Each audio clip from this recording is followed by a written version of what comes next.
सबैलाई जय मसी। म आज फेरि पनि सानो वचन लिएर आएको छु है। आजको विषय लिएर आएको छु। विषय चाहिँ के छ भन्दाखेरि हामीले प्रार्थना गर्दाखेरि हाम्रो प्रार्थनाको सुनवाई चाहिँ किन हुँदैन भनेर है। अनि त्यो कारणहरू हामी आज बाइबलबाटै हेर्नेछौँ, जान्नेछौँ। कोही बेला हामीलाई लाग्छ कि हाम्रो प्रार्थना चाहिँ किन चाहिँ सुनवाई भएको छैन। म कति प्रार्थना गर्छु तर त्यो प्रार्थनाको उत्तरै मैले पाउँदिनँ, किन चाहिँ के भएको भनेर हामी सोच्छौँ है। त्यस्तो हुन्छ कोही बेला मसँग मात्र हैन, तपाईहरुसँग मात्र हैन, धेरैजनासँग त्यस्तो हुँदछ है। त्यसरी त्यस्तो भएको कुराहरू यहाँ हामीले पाउँछ पनि बाइबलमा। त्यो कुराहरू र कोसँग त्यस्तो भएको है, त्यो कुराहरू हामी अलिकति हेर्नेछौँ। हितोपदेश 1:28 मा चाहिँ परमेश्वरले आफै यहाँ भनेको छ कि हितोपदेश 1:28 मा तिनीहरूले पुकारा गर्दा म तिनीहरूलाई जवाब दिने छैन, तिनीहरूले खोज्दा मलाई भेटाउने छैन। परमेश्वरले आफै भन्दैछ तिनीहरूले खोज्दा मलाई भेटाउने छैन भन्ने। त्यो चाहिँ किन हो, कसरी यस्तो हुन्छ, त्यो कारणहरू चाहिँ पछि हामी जान्नेछौँ है। तर अझै अर्को फेरि वचनमा अर्को श्रेष्ठ गीत 5 को 6 मा लेखेको छ है, मेरा हातले मैले मेरो प्रियको निम्ति ढोका खोलिदिए, तर मेरो प्रिय त फर्केर गइहाल्नु भएछ, उहाँ गइहाल्नु भएछ भनी देखेर मेरो मन खिन्न भयो, मैले उहाँलाई खोजेँ तर भेटाएन।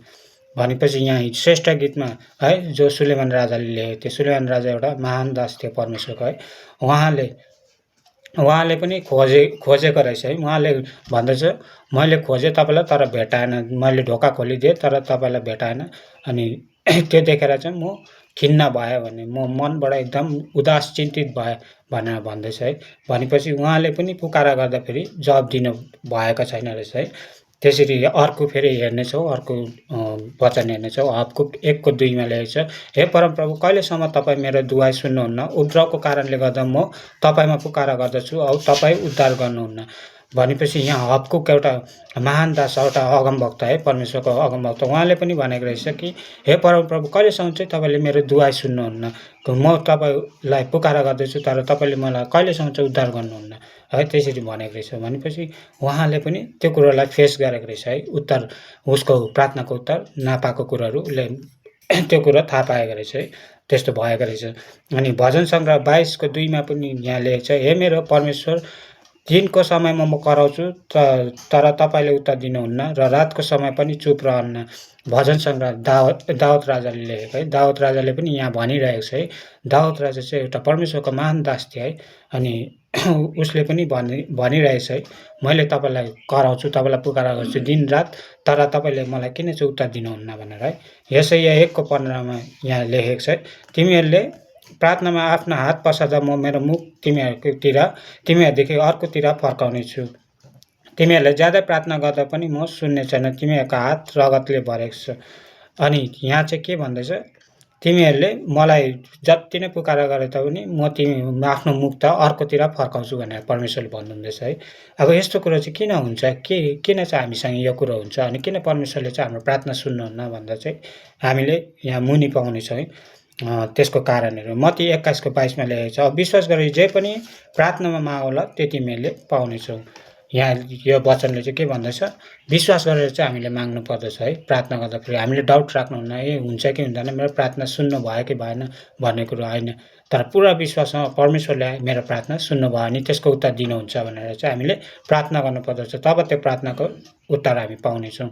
अनि अर्को कारण चाहिँ यूहन्ना 15:7 मा, तिमीहरूमा ममा रह्यो र मेरो कुरा तिमीहरूमा रह्यो भने जो तिमीहरूलाई इच्छा लाग्छ माग र त्यो तिमीहरूको निम्ति हुनेछ। भनेपछि हामी के गर्नु पर्यो, उहाँमा रहनु पर्यो अनि उहाँको कुरा चाहिँ हामीमा रहनु पर्यो। भन्नु मतलब चाहिँ हामी चाहिँ उहाँमा रहनु भन्नु मतलब चाहिँ उहाँ जस्तो नै हुनु पर्यो, यीशु ख्रीष्ट जस्तो नै हामी एकदमै त्यस्तै हुनु पर्यो। उहाँको आचरणमा, उहाँको व्यवहारमा हिँड्नु पर्यो है। अनि उहाँको कुरा हामीमा रहनु पर्यो भनेपछि हामी उहाँको वचनहरू, जुन बाइबलमा वचनहरू छ त्यो वचनको आधार साथ हिँड्नु पर्यो। त्यो वचनको ले जस्तो गाइडेन्स गर्छ त्यो गाइडेन्समा हामी हिँड्नु पर्दछ है। तब चाहिँ हामीले प्रार्थना गरेको कुराहरू पाउँदछौँ। भनेपछि उहाँको सत्य मार्गमा हामी हिँड्न सक्नु पर्यो है। मत्ती 18:21-22 मा यहाँ लेखेको छ अर्को कारण है, तब पत्रुसले उहाँ कहाँ आएर भने, प्रभु मेरो भाइलाई मेरो विरुद्धमा कतिपल्ट पाप गरे म त्यसलाई क्षमा गरौँ, के 7 पल्टसम्म? यीशुले तिनीहरूलाई भन्नुभयो, म तिमीहरूलाई 7 पल्टसम्म भन्दिनँ तर 7 गुणा 70 पल्टसम्म। भनेपछि पत्रुसले है प्रभुको चेलाले उसलाई आएर सोध्दछ यीशु ख्रीष्टलाई कि मैले चाहिँ कतिपल्ट आफ्नो भाइलाई क्षमा गर्नु भन्दाखेरि चाहिँ यीशु ख्रीष्टले भन्नुभयो 7 गुणा 70 पल्ट 7को डबल 7को 10 डबल है। भनेपछि हामीले चाहिँ क्षमा गर्न सक्नु पर्यो भन्नको मतलब चाहिँ हामीले अरूलाई क्षमा गर्न सक्नु पर्यो। रिस राग गरेर आफूमा के भन्छ अर्काको प्रति एउटा द्वेष घृणाको भावना लिएर चाहिँ हामीले प्रार्थना गर्नु भएन। जब त्यस्तो गर्छौँ भने चाहिँ हाम्रो प्रार्थनाको सुनवाई हुँदैन है। अनि याकोब 4को 2मा अर्को कारण ल्याएको छ है, तिमीहरूले इच्छा गर्दछौ र तिमीहरूले पाउँदैन, तिमीहरूले हत्या गर्दछौ र लोभ गर्दछौ र पाउन सक्दैनौ, तिमीहरू झगडा र लडाइँ गर्दछौ तर तिमीहरूलाई केही मिल्दैन किनकि तिमीहरू माग्दैनौ। भनेपछि हामीले द्वेष, यो वचनले चाहिँ हामीलाई बताउँदछ हामीले लोभ झगडा है त्यो कुराहरू चाहिँ हामीले गर्नु भएन। लडाइँ झगडा लोभहरू हत्याहरू है त्यो कुरो संसारको कुराहरूलाई चाहिँ हामीले पूर्ण रूपले त्यागेर चाहिँ हामीले संसारको त्यो नराम्रो व्यवहार आचरणहरूलाई चाहिँ हामीले त्यागेर हामी एकदम प्रभुको बाटोमा हिँडेर प्रभुको आदेशमा हिँडेर चाहिँ हामीले प्रार्थना गर्नुपर्छ। तब त्यो प्रार्थनाको उत्तर हामीले पाउन सक्छौँ। हितोपदेश 21को 13मा लेखेको छ, कसैले असहायको बिन्ती सुनेन भने त्यसले पनि सहायताको निम्ति पुकारा गर्दा त्यसको बिन्ती सुनिने छैन। हामीले चाहिँ भनेपछि के गर्नुपर्दछ, यो वचनले हामीलाई बताउँदछ असहायको निम्ति हामीले चाहिँ जो चाहिँ हेल्पलेस छ तिनीहरूलाई हेल्प गर्नुपर्दछ है। जसले चाहिँ जसलाई सहायताको खाँचो छ त्यसलाई हामीले सहायता गर्नुपर्दछ। तिनीहरूको बिन्तीलाई हामीले सुन्नुपर्दछ। तब हाम्रो बिन्ती प्रार्थना पनि हामीले परमेश्वरले सुन्नुहुन्छ है। अनि यहाँ फेरि अर्को वचन छ 1 थिस्सलुनीकी 5को 17मा, निरन्तर प्रार्थना गरिरहँ। हामीले प्रार्थना गर्दा चाहिँ आज गरे अहिले गरे एकछिन त्यहाँदेखि नगर्ने, त्यहाँदेखि बिचमा रेस्ट गर्ने, थाक्यो अल्छी लाग्यो भनेर हामी प्रार्थना नगर्ने है, भोलिपल्ट पनि नगर्ने, त्यस्तो चाहिँ हुनु भएन। हामीले डिस्कन्टिन्यू चाहिँ गर्नु भएन। हामीले जब टाइम पाउँछ, जतिपल्ट टाइम पाउँछ त्यतिपल्ट नै हामी प्रार्थना गर्नुपर्छ। अनि एक दिन मात्र होइन, भोलि पनि पर्सि पनि त्यसरी सधैँ नै प्रार्थना गर्नुपर्छ। जति हामी प्रार्थना गर्छौँ त्यति नै हाम्रो प्रार्थनाको उत्तर हामीले पाउनेछौँ। अनि त्यो प्रार्थनाको सुनवाई हुँदछ। त्यही कारणले हामीले चाहिँ निरन्तर प्रार्थनामा लागिरहनु पर्दछ है।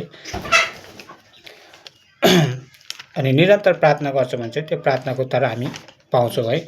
अनि यहाँ फिलिपी 4को 6मा फेरि अर्को कारण चाहिँ के रहेछ है, केही कुरामा चिन्तित नहुआ तर सबै कुरामा धन्यवाद साथ प्रार्थना र अन्तर्विन्तीमा तिमीहरूका माग परमेश्वरमा जाहेर होस्।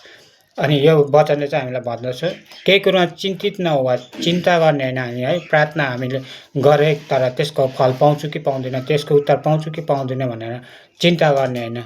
त्यो प्रार्थनाको उत्तर हामी अवश्य पाउँछौँ भनेर हामी त्यो आशामा त्यो भरोसामा चाहिँ हामी प्रार्थना गरेर चाहिँ हामी त्यो धन्यवाद साथ हामी प्रार्थना गर्न सक्नुपर्दछ।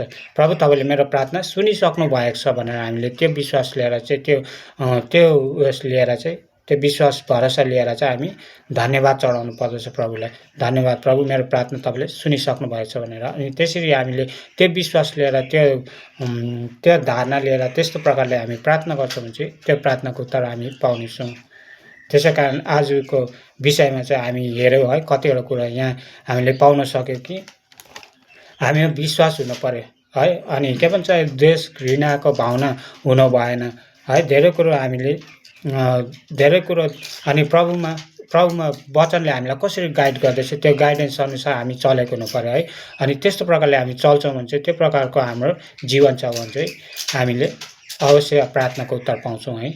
आजको विषय यही थियो, यतिमै म समाप्त गर्दछु। जय मसीह।